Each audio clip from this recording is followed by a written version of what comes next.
కుటుంబాన్ని యూనిట్ గా తీసుకుని 200 యూనిట్ల ఉచిత విద్యుత్ ఇస్తున్నామని డిప్యూటీ సీఎం బట్టి విక్రమార్క తెలిపారు. లబ్ధిదారులకు ప్రతి నెల జీరో బిల్లు ఇస్తూ వారు కట్టాల్సిన బిల్లును ప్రభుత్వమే విద్యుత్ శాఖకు చెల్లిస్తోందని చెప్పారు. రాష్ట్ర వ్యాప్తంగా 52,82,000 మందికి పైగా కుటుంబాలకు లబ్ధి చేకూరుతుందని స్పష్టం చేశారు. 2024 నుంచి 25 ఏడాదికి సంబంధించి ప్రభుత్వంపై మొత్తం 3,593.17 కోట్లు భారం పడిందని బట్టి తెలిపారు. శాసన మండలిలో గృహజ్యోతిపై ఎమ్మెల్సీ విజయశాంతి అడిగిన ప్రశ్నకు బట్టి సమాధానం చెప్పారు. మీ ద్వారా నేను మంత్రి గారిని కోరుతున్నాను. గృహజ్యోతి అనే పథకం చాలా మంచి పథకం.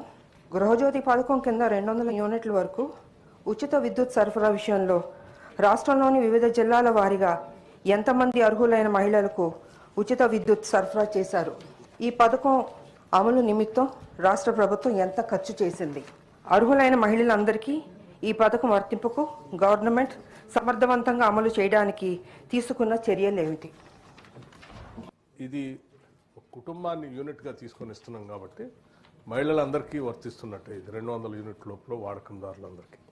సో దీనికి సంబంధించి ఎస్పీడీసీఎల్లో రాష్ట్రాల్లో ఉన్నటువంటి 2 డిస్కంలు, ఎస్పీడీసీఎల్ పరిధి, ఎన్పీడీసీఎల్ పరిధి 2గా విభజన చేయబడి ఉన్నటువంటి రాష్ట్రంలో ఎస్పీడీసీఎల్ కింద 25,35,560 కుటుంబాలకి ఈ 200 యూనిట్ల ఉచిత కరెంటుని ప్రతి నెల జీరో బిల్లు ఇస్తూ ఆ జీరో బిల్లు సంబంధించినటువంటి లబ్ధిదారులు కట్టాల్సిన బిల్లుల్ని ఆ లబ్ధిదారుల తరఫున రాష్ట్ర ప్రభుత్వం విద్యుత్ శాఖకి నేరుగా నిధులు చెల్లిస్తూ ఉన్నాం.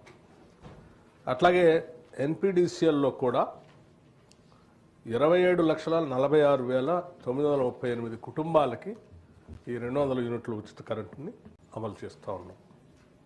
మొత్తంగా వెరసి రాష్ట్రంలో 52,82,498 కుటుంబాలు ఈ 200 యూనిట్ల విద్యుత్ శాఖకు సంబంధించి ఉచితంగా ఈరోజు లబ్ధి పొందుతూ ఉన్నారు.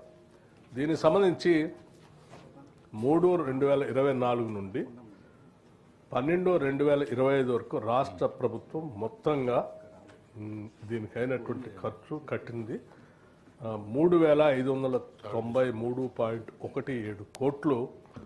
ఈ రాష్ట్ర ప్రజలందరూ 200 యూనిట్లు వాడకందారులందరి తరఫున విద్యుత్ శాఖకి రాష్ట్ర ప్రభుత్వం